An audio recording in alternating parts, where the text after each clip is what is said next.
It's almost as if what's happening in our society is that at one level, we're seeing increased clampdown, regimentation, control, governments, elites, and it's not just governments. I mean, our police state is a little bit unique in that it sprawls across the private sector too. I mean, think of censorship.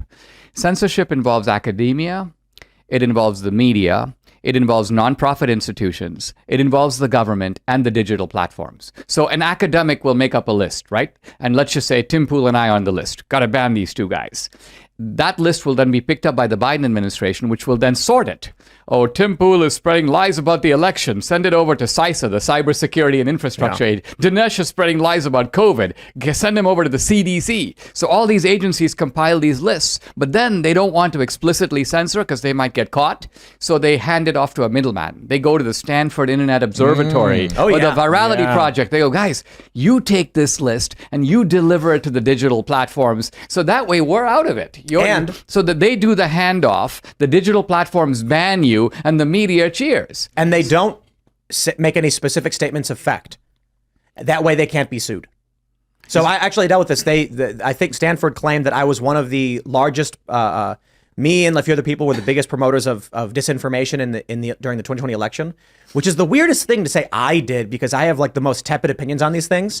And we use NewsGuard, which is Microsoft funded. Not like they have a contract deal, so they're getting a lot of financing through a deal with Microsoft. I put out a story where I'm like, hey, look, local Fox outlet says X. And they're like, timpool spreads disinformation. You ask them where or how, they don't have to tell you. And they don't have to argue what is or isn't, and you can't sue them over it. I mean, to me, the most creepy word that came out of the Twitter files was malinformation. So malinformation is information that's true. But harmful to the ideology of the regime. Kind of something like you can take the vaccine and you can still get COVID and you can still give COVID. Well, people go, wait a minute, how is it a, quote, vaccine? Vaccines, by definition, prevent you from getting it and prevent you...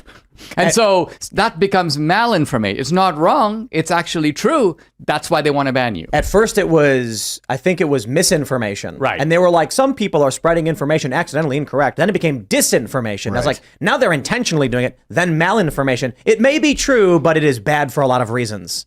I mean, again, flashing back, a generation, disinformation used to mean information that is deliberately false, that is put out by a government. Soviet disinformation coming out through Pravda, Izvestia, all these Soviet propaganda. But the idea that an ordinary individual debating a vaccine could be doing disinformation is absurd.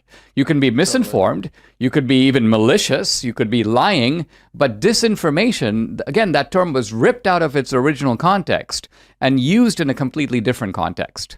I mean, I would assume that a citizen could provide disinformation as if they were a Soviet government. Like one brilliant guy that has access to a lot of data could definitely, with a lot of followers, could seed like a false narrative. But the argument was that in a free marketplace of ideas, your peers could check you, they could challenge you. Right. So the idea that you could monopolize disinformation, it wouldn't really work. Whereas on the other hand, if a government was doing it, then they could sort of control the flow of it. Here's the challenge.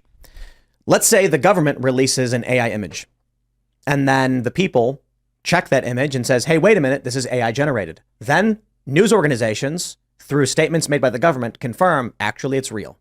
And people, what do? You've got multiple news organizations and a government saying, actually, we checked, it's real.